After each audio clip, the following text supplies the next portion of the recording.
लोकसभा चुनाव के 7 चरण हो चुके हैं। ऐसे में मतगणना 4 जून को होनी है और हम बातचीत करेंगे कांग्रेस सपा गठबंधन के प्रत्याशी पूर्व विधायक राकेश राठौर, जो सीतापुर लोकसभा सीट से चुनावी मैदान में थे। मतगणना 4 जून को होनी है। विधायक जी, क्या लग रहा है आपको? उससे पहले एग्जिट पोल आए हैं, क्या लग रहा है मतगणना से पहले? देखें, एग्जिट पोल पे अब देश के लोग भरोसा नहीं कर रहे और मीडिया, सारी मीडिया की बात नहीं कर रहा हूँ, मीडिया के एक बड़े तबके के ऊपर लोगों ने भरोसा करना छोड़ दिया है। अब विश्वसनीय हो गई है। अब मीडिया ये जानबूझ के प्रायोजित भ्रम फैला रही है ताकि जो है वो लोग काउंटिंग में हताशा निराशा में जाएं और उनके मन में एक ये आशंका रहे कि हमारी सीटें कम है।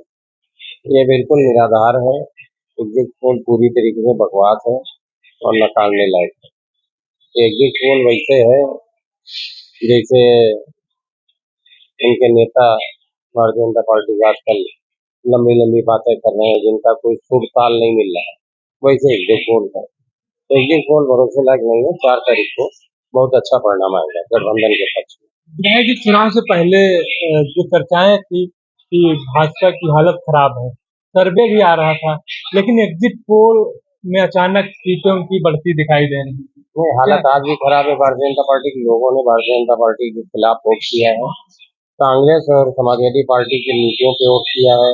कर्ज माफी पे किसानों ने वोट किया है। महिलाओं ने 1 लाख रुपए वार्षिक की सहायता पे वोट किया है। नौजवानों ने 30 लाख नौकरियों के ऊपर वोट किया है।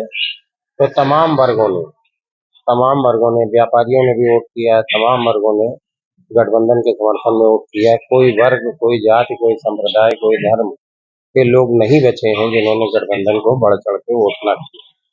तो कतई नहीं, बिल्कुल सब झूठ है। 4 तारीख को परिणाम आपके सामने। विधायक जी, प्रदेश में योगी की सरकार है, क्या आपको लगता है कि निष्पक्ष तरीके से मतगणना हो सकेगी? देखिए, जहाँ तक मैं अपनी सीट सीतापुर की बात करूँ तो सीतापुर में जो यहाँ जिलाधिकारी महोदय ने हमको लगता है निष्पक्ष काम कराया है और यहाँ के प्रशासन के लोग भी, पुलिस प्रशासन की ओर से थोड़ा कुछ जगह पे ज्यादती की गई और काउंटिंग को लेके भी हमको पूरा विश्वास है कि निष्पक्ष होगा, न्याय होगा। तो हमको कहीं नहीं लगता है कि कोई हम लोगों के साथ कोई अन्याय की बात लगती है। काउंटिंग निष्पक्ष होगा और जीत भी निश्चित है। जनता आपको वोट जब करने गई तो क्या मुद्दे सोचकर कांग्रेस को वोट दिया? लोग महंगाई से बहुत त्रस्त हैं। महिलाएं महंगाई से त्रस्त हैं। नौजवान रोजगार को लेकर त्रस्त है। शिक्षा तमाम महंगी हो गई। स्वास्थ्य सुविधाएं जर्जर हैं। तो तमाम इतने मुद्दे थे। किसान खेतों के अंदर सो रहा, फसल बचाना मुश्किल है। इतने मुद्दे ही मुद्दे थे। मैंने तो महिलाओं को इतने आक्रोश में देखा है कि भारतीय जनता पार्टी के नेताओं के बारे में इतना अंदर से वो नाराज थी, असंतोष था कि वो उनका मतलब भाव ये था कि अगर कोई नेता भारतीय जनता पार्टी के सामने पड़ जाए तो उसके साथ दुर्व्यवहार भी हो सकता था। तो लोग बड़ा सकता भारतीय जनता पार्टी से नाराज है। गठबंधन के समर्थन में वोट विधायक जी, आपने चुनाव लड़ा, पूरे जितने दिन जब तक वोटिंग नहीं हुई तब तक आप क्षेत्र में गए, लोगों के बीच गए, लोगों ने क्या कहा आपसे जब वोट मांगने उनके पास गए? भैया, इतना अनुकूल वातावरण था कि हम लोगों को कुछ कहने की जरूरत नहीं पड़ रही थी। जहाँ भी जाते थे अपार भीड़ थी, लोग थे, समूह था, लोग स्वयं चुनाव लड़ रहे थे। पूरे लोकसभा क्षेत्र के अंदर लोगों ने स्वयं अपने आप चुनाव लड़ने का काम किया है और बल्कि आपको मैं बताऊं कि इतने उत्साह के साथ चुनाव लड़े हैं कि लगा नहीं कि प्रत्येक व्यक्ति अपने आप को कैंडिडेट मान के चुनाव लड़ रहा है। तो माहौल सब कुछ ठीक है। विधायक जी, एक सवाल मेरा और है कि आखिरी जब चरण आया चुनाव का तो प्रधानमंत्री जी अंतर ध्यान करने चले गए, क्या कहेंगे इसके?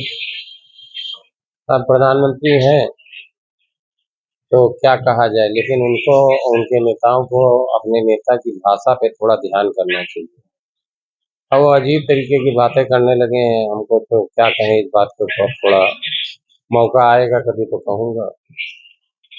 तो जिस स्तर की बातें कर रहे हैं तो देश की गरिमा धूमिल हो रही। एक दिन अखबार में बयान छपा तो कह रहे थे योगी बड़ों बड़ों की गर्मी निकालने को में सक्षम है।